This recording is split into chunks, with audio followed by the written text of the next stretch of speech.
En el Evangelio de hoy aparece un ciego, pero hay distintas clases de ciegos, ¿no? Primero, el ciego físicamente que no ve, como el del Evangelio, ciego de nacimiento.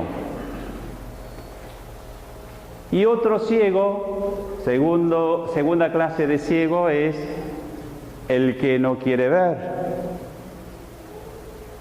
No hay peor ciego que el que no quiere ver, ¿no? Así decimos, segunda clase de ciegos. Después hay otro ciego que es parecido, que vive envuelto por el pecado, por el vicio,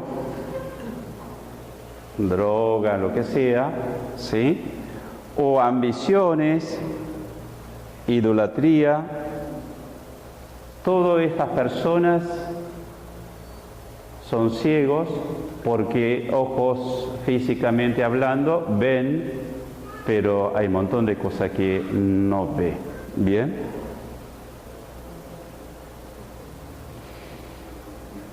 Hay otra clase de ciego, menos ciego, pero al fin y al cabo es ciego. Cuando se corta la luz, no se ve nada, aunque tenga ojos sanos. Cuando no hay luz, nada, no ve nada. Falta de luz produce falta de visión. Bien. Jesús en el Evangelio de hoy nos ofrece dos cosas. Primero, la sanación de nuestros ojos, la curación, ¿sí? Esta curación se da a través del bautismo, confesión, unción y Eucaristía.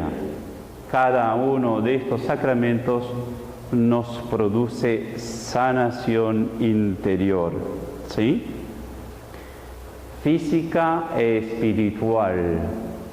Ahora, no solo nos sana nuestros ojos interiores, sino también el Señor hace de luz, porque si uno tiene ojos interiores sanos, pero si falta luz, no vemos.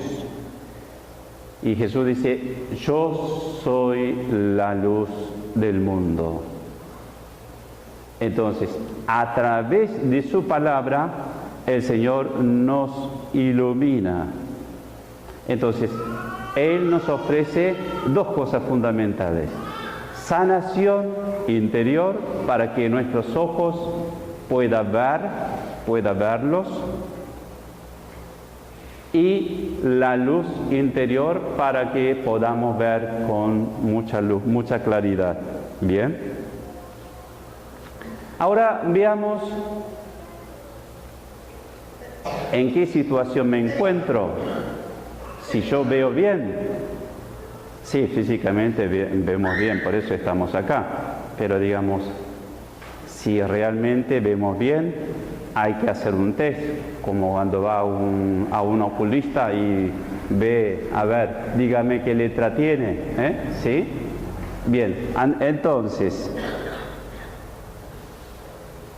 el test para ver si vemos bien es, yo hago preguntas, pero cada uno responde.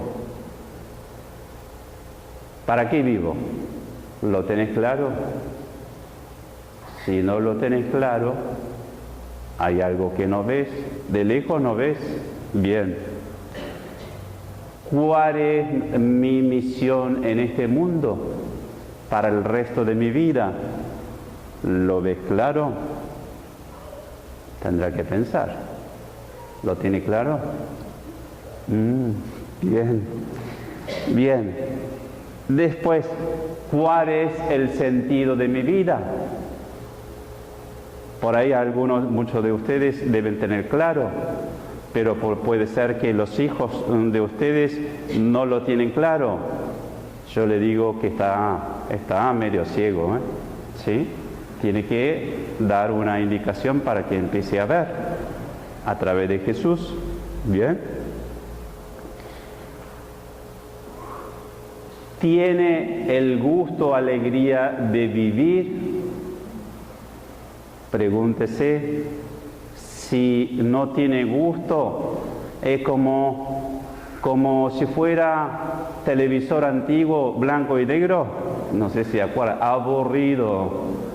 La vida tiene color, alegría, y no tiene alegría, por lo menos es daltónico. ¿Sí? Bien. Bueno, eso, si uno hila fino, uno puede preguntar, ¿vemos bien, distinguimos bien cuál es la voluntad de Dios hoy en este lugar? Si uno distingue bien, es decir que está viendo bien. ¿Bien? Otra cosa importante para ver bien es preguntar directamente al Señor. Señor, pareciera que yo veo bien, pero decime vos si hay alguna cosa que no veo bien. Preguntarle al Señor. Y leer la palabra del Señor. Y el Señor me habla, bueno, en estas cosas no lo ves bien, para que Él diga. Otra cosa que podemos hacer es preguntar a los que me conocen, a los familiares, a los amigos. Ellos pueden decirte, vos no ves bien sobre este tema, sos daltónico. Mucho no nos gusta que nos indique, pero yo antes de empezar la misa, y alguien me tenía que arreglar un poquito la casulla porque yo no me veo lo que está atrás. Es así, indispensable la ayuda de otro. Por último, una actitud importantísima para que uno pueda ver es ser humilde. Si es soberbio, cree que se ve bien, perdón, discúlpame, no lo ves bien. Hay que ser humilde, ¿sí? Bien, para esta última actitud de humildad, yo le recomiendo especialmente a todos ustedes, todos manejamos el internet, busquen la letanía de humildad de Santa Teresa de Calcuta. Yo lo rezo todos los días. Búsquenlo, vale la pena. Le va a ayudar mucho para que uno pueda ser humilde y pueda recibir la sanación de parte del Señor y ver con claridad y también conducir a otro, porque estamos llamados a ser la luz del mundo. Amén.